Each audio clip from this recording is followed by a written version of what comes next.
Hello, this is Old School from whatthebuck.net, reporting about our Buccaneers' first victory of the year. I normally try and do those videos after the game, but we ended up staying late. Here in Tampa, it's been a rough season, and as you can imagine, getting a win even over the Packers, and that's not to mean to discredit the Packers, but what we said coming into this game was that their wins had not been necessarily high-quality wins.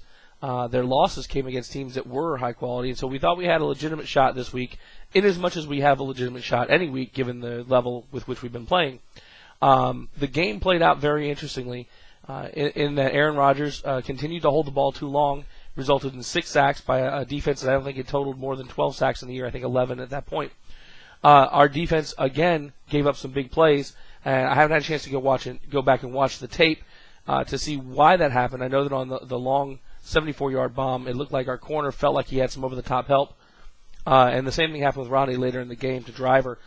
But Albert Mack was burned on the first one. People ready to start running this guy out of town. Then he came back and made a pick reminiscent of the pick Aqib Talib made against New England Patriots, where he came off of his coverage, went back to the deep zone, made the pick.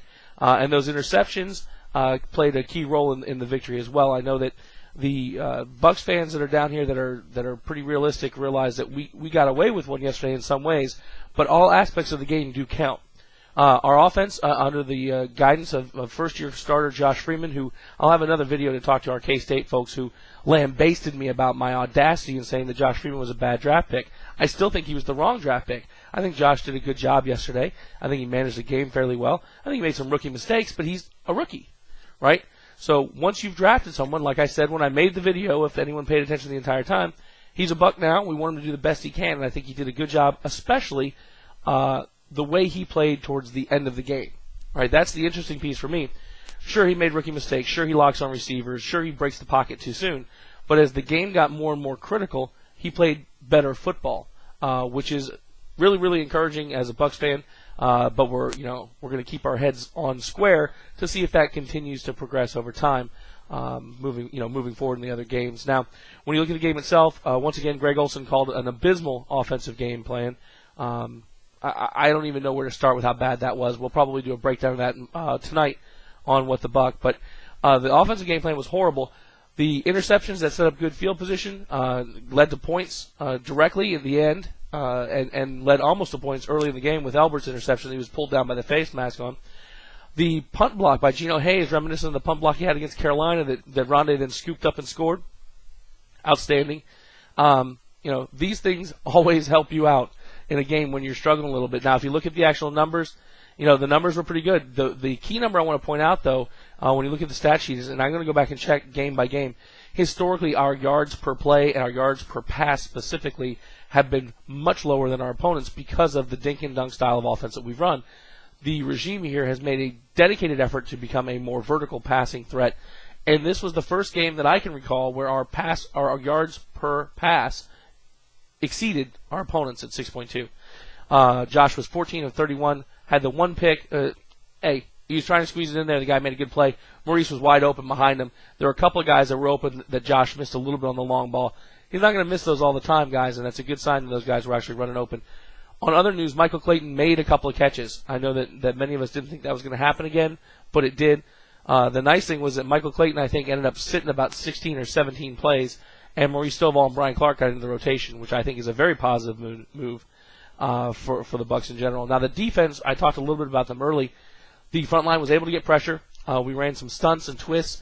Now, this is against an offensive line that had given up 31 sacks coming into the game, and Aaron Rodgers does hold on to the ball far too long. So I wouldn't get too excited about the Bucs defense being quote-unquote back, but they did play a good game. The linebackers played fairly well. But all around, on a day where we went back to the creamsicle jerseys, we honored Leroy Selman, our only Hall of Famer, and the 1979 championship team who went from worst to first. It was a heck of a day to be a Buccaneer fan. So I'm tempered optimism. You want to get that first win. We're certainly excited about it. We're excited about what the rookie quarterback was able to do. And I do want to point out there was a play, I believe it was towards the end of the first half, where he could have literally owned the entire town of Tampa. Josh does not like contact, it would appear. He was sliding relatively quickly, which you normally want a quarterback to do. He's in a big investment. You don't want him to do it a yard short of a first down, which he did early in the game. But he scrambled to the left.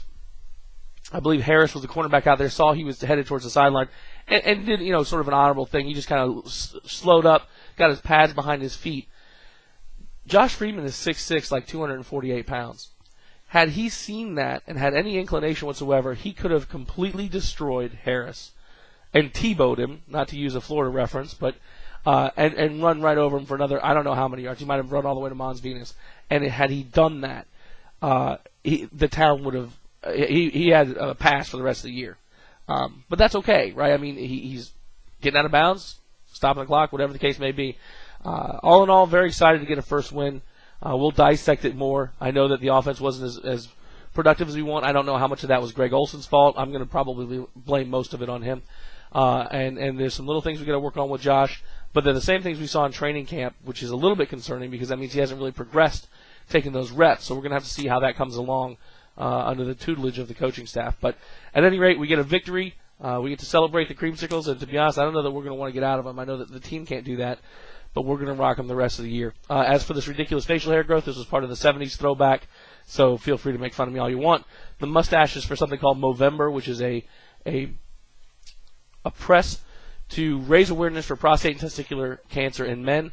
You grow your mustache throughout the month of November and get sponsors, and hopefully that'll go towards the research and hopefully eventually the cure of those two cancers. So check it out at Movember.com. Check us out tonight at whatthebuck.net. We'll be breaking this game down in more depth. And give us a rating, let us know what you think, and I'll talk to you guys later about our lovely Buccaneers who are now no longer winless. So everyone get off our jock.